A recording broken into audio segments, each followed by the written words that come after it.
I think this nominee has a series of, has taken a series of actions over her career that position her without dispute on the left of the political spectrum. But more than that, she's also been associated with the judicial left, the judicial activist left. I mean, Justice Marshall was a great man, but was probably one of the most activist judges ever on the court and struck down the death penalty. Judge Mick was a great liberal that she clerked for him, and her admiration for Israeli Judge Ron Barak, who's been called the most activist judge in the world, I think is troubling. She called him her hero. He was a great, great judge, and made other compliments about the conduct of his office. And Judge Posner said his activism goes beyond anything American judges can imagine, the kind of things that he did as judge. So we were worried about that. Then there are things at stake, big things at stake. For example, today the 5-4 decision on the gun rights case had the court rule the other way. Every city and every state, county in America could ban guns. Well, I haven't read that one. That's basically what Heller held. That if it's not an individual right, and it only applies to a militia, then Washington, D.C. could ban the guns. And this was the same issue, but I would be a little reluctant to say exactly what it said. However, had it been 5-4 the other way, I think I can say this for certain. If it had been 5-4 the other way, every person's right to keep and bear arms individually in America could have been eviscerated. So these are big issues. And then you have this, you free speechers, I know you are.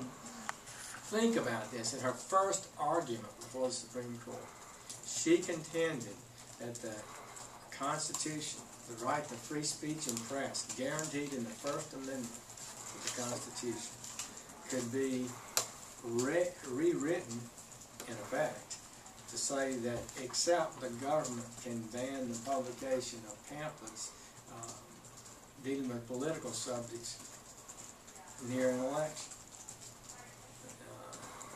When you think back at Thomas Paine's Common Sense and how much influence that pamphlet had in leading up to the American Revolution, you think that what a broad overreach that decision is. So we'll be looking at, we'll be trying to delineate those things on the question of abortion. It seems to be pretty clear in the documents that she got Bill Clinton to change his mind. He was prepared to sign the partial birth abortion ban that Congress had passed by a majority, and he was prepared to sign it.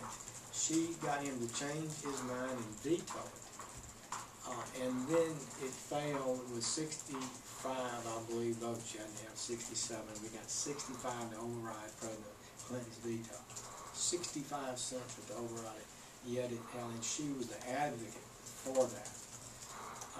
And asked to maintain the abortion portfolio, which she moved from legal counsel to the policy office, and was the center of much of that discussion.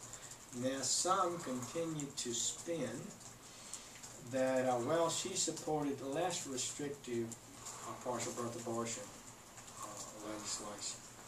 Well, I'm not aware that she ever advocated any restrictions on partial birth abortion until it got to the point that the only way they could keep enough 67 senators from voting to ban it entirely was to provide a cover vote, an alternative vote. She even referred to it once, I think, as a cover vote in her memorandum.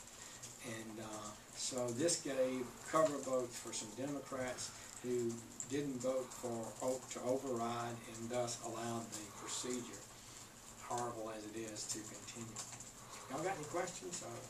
Sure. Yeah. You just got finished talking about those abortion views, and she's pretty clear in those memos that she thinks there's a constitutional right to an abortion.